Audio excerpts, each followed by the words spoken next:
আসসালামু আলাইকুম, স্বাগত জানাচ্ছি রান্স নিউজ 2M এ। আপনাদের সঙ্গে আছি আমি আরজি নীরব আহমেদ। পাকিস্তান, সৌদি আরব, তুরস্কের মধ্যে স্বাক্ষরিত মক্কা যৌথ প্রতিরক্ষা চুক্তি এখন দক্ষিণ এশিয়ার কৌশলগত আলোচনার কেন্দ্রবিন্দুতে।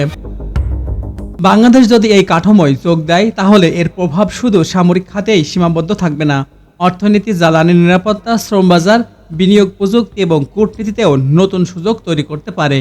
তবে সবকিছু নির্ভর করবে চুক্তির শর্ত, দায়িত্ব ও সামরিক বাধ্যবাধকতা কিভাবে নির্ধারিত হয় তার উপর। প্রতিরক্ষা সহযোগিতায় সরাসরি সুবিধা। তিন দেশের সামরিক সক্ষমতা ভিন্ন ভিন্ন। পাকিস্তানের রয়েছে দীর্ঘ অভিজ্ঞতা ও নিজস্ব প্রতিরক্ষা উৎপাদনের সক্ষমতা। তুরস্ক সাম্প্রতিক বছরগুলোতে ড্রোন, ইলেকট্রনিক্স, যুদ্ধ সাজোয়া যান এবং ক্ষেপণাস্ত্র প্রযুক্তিতে উল্লেখযোগ্য অগ্রগতি অর্জন করেছে। সৌদি আরব বিপুল প্রতিরক্ষা বাজেটের মাধ্যমে আধুনিক পশ্চিমা সামরিক সরঞ্জাম ব্যবহার করছে।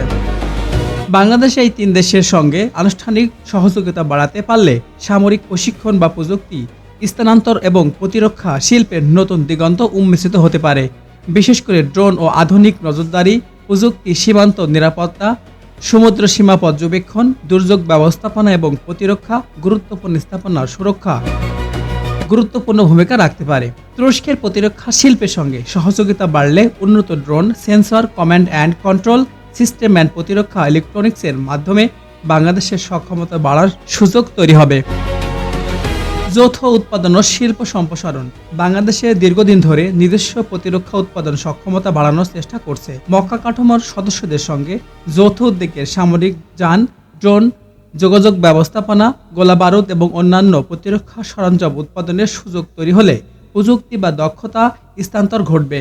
এতে শুধু সামরিক সক্ষমতা নয়, স্থানীয় শিল্প বা কর্মসংস্থান বাড়বে। প্রশিক্ষণ ও আন্তঃকার্যক্ষমতা। যৌথ মহড়া বা বিশেষিত প্রশিক্ষণ বা সামরিক শিক্ষা বিনিময়ের মাধ্যমে বাংলাদেশের সশস্ত্র বাহিনীর নতুন যুদ্ধ কৌশল এবং প্রযুক্তির সঙ্গে পরিচিত হতে পারবে। একই সঙ্গে জাতিসংঘ শান্তিরক্ষা মিশনে বাংলাদেশের দীর্ঘ অভিজ্ঞতা মক্কা কাঠামোর সদস্যদের সঙ্গে নিরাপত্তা ও মানবিক বিপর্যয় সহযোগিতার ক্ষেত্রে কাজে লাগতে পারে। অর্থনৈতিক সম্ভাবনা। সবচেয়ে বড় অর্থনৈতিক সুবিধাও আসতে পারে সৌদি আরবের সঙ্গে সম্পর্ক আরও গভীর করার মাধ্যমে। সৌদি আরব বাংলাদেশের অন্যতম গুরুত্বপূর্ণ শ্রমবাজার। প্রতিরক্ষা সহযোগিতা রাজনৈতিক সম্পর্ককে শক্তিশালী করলে শ্রমবাজার, দক্ষ জনশক্তি, বিনিয়োগ ও বাণিজ্য নতুন আলোচনা এগোতে পারে। জ্বালানি, বন্দর, অবকাঠামো, কৃষি, খাদ্য, নিরাপত্তা, পর্যটন ও শিল্প খাতের সৌদি বিনিয়োগ বাড়ার সম্ভাবনা রয়েছে। মক্কা কাঠামোর মাধ্যমে সৌদি আরবের সঙ্গে কৌশলগত সম্পর্ক আরও দৃঢ় হলে বড় আকারের বিনিয়োগ আকর্ষণের জন্য একটি অতিরিক্ত কূটনৈতিক প্ল্যাটফর্ম তৈরি হতে পারে। জ্বালানি নিরাপত্তা। বাংলাদেশের অর্থনীতির আমদানিকৃত জ্বালানির উপর উল্লেখযোগ্য নির্ভরশীল। সৌদি আরব বিশ্বের অন্যতম প্রধান তেল উৎপাদক দেশ। নিরাপত্তা অর্থনৈতিক সম্পর্ক ঘনিষ্ঠ হলে দীর্ঘমেয়াদী জ্বালানি সরবরাহ, বিনিয়োগ এবং জ্বালানি অবকাঠামোতে সহযোগিতার বাজার সুযোগ বাড়বে। তুরস্ক পাকিস্তানের সঙ্গে সহযোগিতা। তুরস্ক প্রতিরক্ষা শিল্পের পাশাপাশি নির্মাণ এবং অবকাঠামো, টেক্সটাইল, যন্ত্রপাতি ও প্রযুক্তি খাতে শক্তিশালী সক্ষমতা রয়েছে। নিরাপত্তা সহযোগিতার সঙ্গে অর্থনৈতিক অংশীদারিত্ব বাড়লে তুর্কি কোম্পানির বিনিয়োগ ও প্রযুক্তির স্থানান্তরের সুযোগ তৈরি হতে পারে।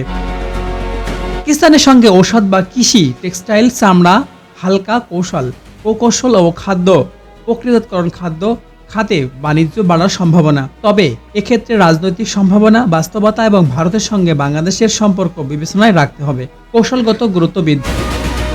বাংলাদেশের ভারত মহাসাগর বা বঙ্গোপসাগরের গুরুত্বপূর্ণ অবস্থানে রয়েছে।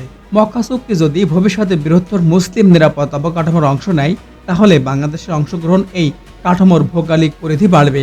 ফলে আন্তর্জাতিক কূটনীতিতে বাংলাদেশের দর কষাকষির ক্ষমতার কিছু ক্ষেত্রে বাড়তে পারে। সতর্কতা ও ভারসাম্য। কোনো সামরিক অবকাঠামোর যোগ দেওয়া মানে শুধু সুবিধা পাওয়া নয়, বরং সঙ্গে দায়িত্ব বা ঝুঁকিও থাকতে পারে। বিশেষ করে ভারত পাকিস্তান প্রতিদ্বন্দ্বিতায় বাস্তবতার বাংলাদেশের জন্য ভারসাম্য রক্ষা অত্যন্ত চ্যালেঞ্জ। ভারতের সঙ্গে বাণিজ্য এবং সীমান্ত পানি যোগাযোগ সম্পর্ক অত্যন্ত স্পর্শকাতর। ভারত ইতিমধ্যেই বাংলাদেশকে বিভিন্নভাবে মক্কা চুক্তি নিয়ে হুমকি দিচ্ছে। একই সঙ্গে চীন, যুক্তরাষ্ট্র, জাপান ও ইউরোপীয় দেশগুলোর সঙ্গেও অর্থনৈতিক সম্পর্ক গুরুত্বপূর্ণ। তাই মক্কা চুক্তি নিয়ে যোগ দিলেও বাংলাদেশের এমন কৌশল নিতে হবে যাতে কোনো একটি শক্তির সামরিক জোটে অংশগ্রহণ অন্য অংশীদারিত্বের সঙ্গে সম্পর্কের উপর নেতিবাচক প্রভাব না ফেলে। সবচেয়ে বাস্তবসম্মত পথ হতে পারে কৌশলগত অংশীদারিত্ব, পূর্ণ সামরিক নির্ভরতা নয়।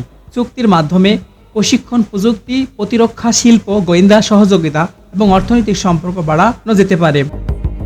কিন্তু বাংলাদেশের নিজস্ব পররাষ্ট্রনীতির স্বাধীনতা বা জাতীয় সিদ্ধান্ত গ্রহণের সক্ষমতা অক্ষুণ্ণ রাখতে হবে।